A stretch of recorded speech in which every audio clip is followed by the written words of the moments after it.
युग निर्माण आंदोलन और उसका प्रयोजन।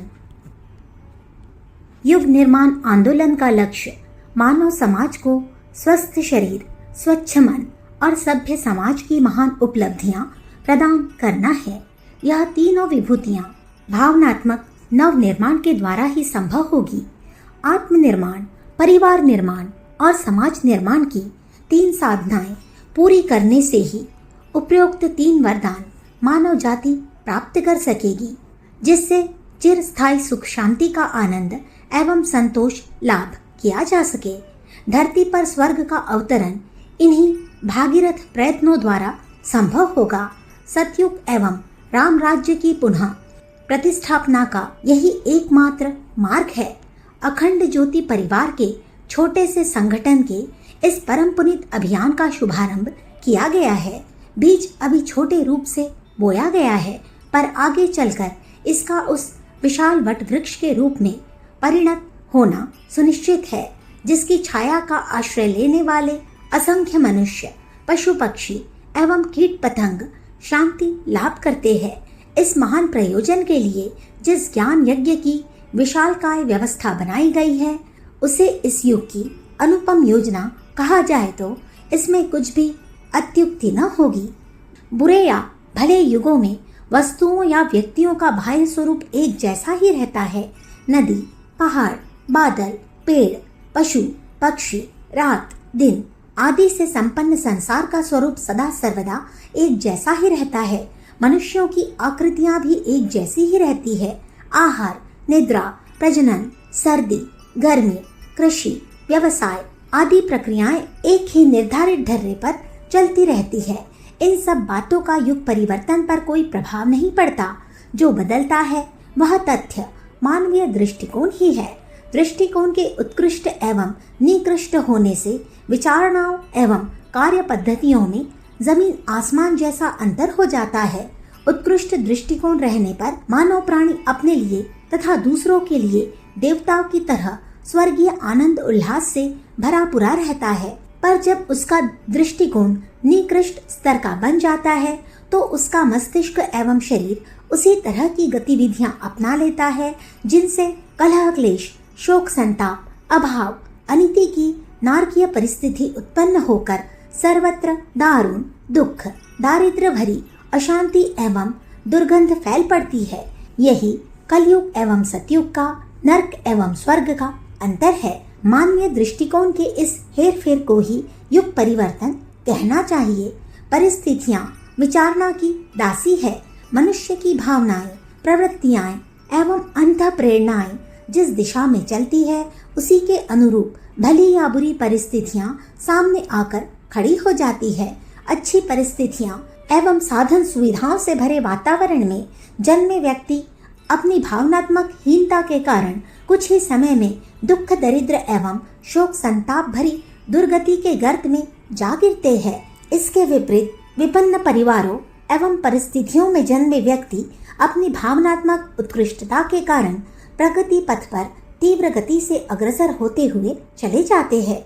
चमड़े की आंखों से ही यह दिखता है कि मनुष्य साधनों एवं परिस्थितियों के आधार पर ऊंचे उठते आगे बढ़ते हैं, पर ज्ञान चक्षुओं से देखने पर वस्तु स्थिति दूसरी ही प्रतीत होती है। तात्विक चिंतन से पता चलता है कि मनुष्य का व्यक्तित्व एक प्रचंड चुंबकत्व से भरा पड़ा है। वह अपने स्तर के अनुरूप परिस्थितियों एवं साधनों को अपनी ओर सहज ही आकर्षित कर उन्हें सहज ही एकत्रित कर लेता है। अध्यात्मवाद की शिक्षा यह है कि मनुष्य के व्यक्तित्व का स्तर ऊंचा उठाया जाए। इससे व्यक्तिगत और सामाजिक जीवन में सर्वांगीण सुख शांति का आविर्भाव होगा।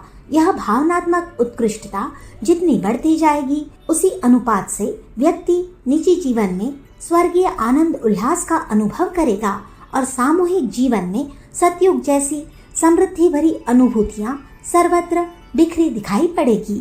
भौतिकवाद की शिक्षा यह है कि जैसे भी बने उचित अनुचित रीति से जल्दी अधिक से अधिक मात्रा में समृद्धि एकत्र करो।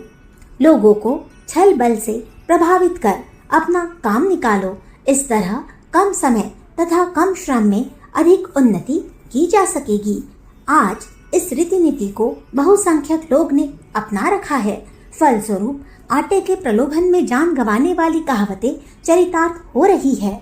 मृग तृष्णा में भटकने वाले हिरन की तरह लोग सुख के स्थान पर विविध विधि की यंत्रणाओं, व्यथा वेदनाओं का त्रास सह रहे हैं।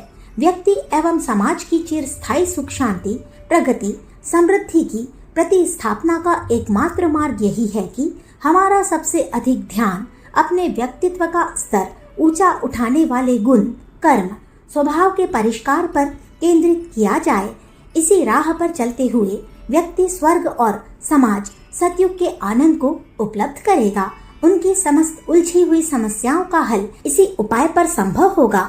इसी राजमार्ग का पथ प्रशस्त करना युग निर्माण योजना का उद्देश्य है। इस आंदोलन के अंतर्गत उसी प्रक्रिया की पुनरावृत्ति की जा रही है, जिसके आधार पर समय समय पर संसार को विभिन्न परिस्थितियों के भंवर में से उबारकर सुख शांति के तट पर लाकर खड़ा किया जा रहा है।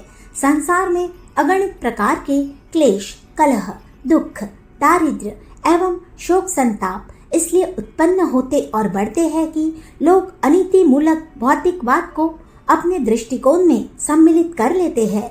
यह भूल जब तक सुधारी न जाएगी तब तक रोग बढ़ता ही रहेगा और विपन्न से विपन्नतम विभीषिकाओं का सर्वनाशी सृजन करता चला जाएगा। इस अवरोध की चिकित्सा एक ही हो सकती है कि जिस कारण व्यथा उपजी थी उसे हटाया जाए।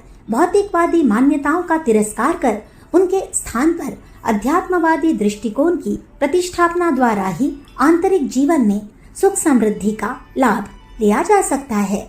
इसी तथ्य को जनमानस में प्रविष्ट करते रहना साधु ब्राह्मणों का, अवतार देवदूतों का एकमात्र उद्देश्य रहा है। पतनोन्मुख मानव स्वभाव पर नियंत्रण करने के लिए इस धर्म तंत्र को तत्वदर्शी मनीषियों द्वारा सदा ही किसी रूप में यूं गतिशील रखना पड़ता है, पर जब स्थिति अधिक विपन्न हो जाती है तब उसे विशेष रूप से विशेष विधि व्यवस्था के साथ कार्यान्वित किया जाता है। आज यही किया जा रहा है। युग निर्माण आंदोलन का प्रयोजन यही है कि जनमानस में इस तथ्य को गहराई तक प्रतिष्ठापित किया जाए। हमारा भावनात्मक स्तर सुधारे तो बाह्य जीवन की समस्त परिस्थितियां सुधर जाएगी, समस्त अवरोध दूर हो जाएंगे और समस्त कष्टों से त्राण मिल जाएगा। हमारा ज्ञान यज्ञ इसी उद्देश्य की पूर्ति के लिए है। जन साधारण का विचार स्तर, भाव स्तर, दृष्टिकोण, जीवनोद्देश्य एवं क्रियाकलापों मानवोचित गौरव के अनुसार बदल दिया जाए। इसी प्रयोजन को लेकर युग निर्माण का भावनात्मक आंदोलन समय की सबसे बड़ी आवश्यकता के रूप में आविर्भूत हुआ है। अखंड ज्योति, मार्च सन 1967, पृष्ठ संख्या 3-4।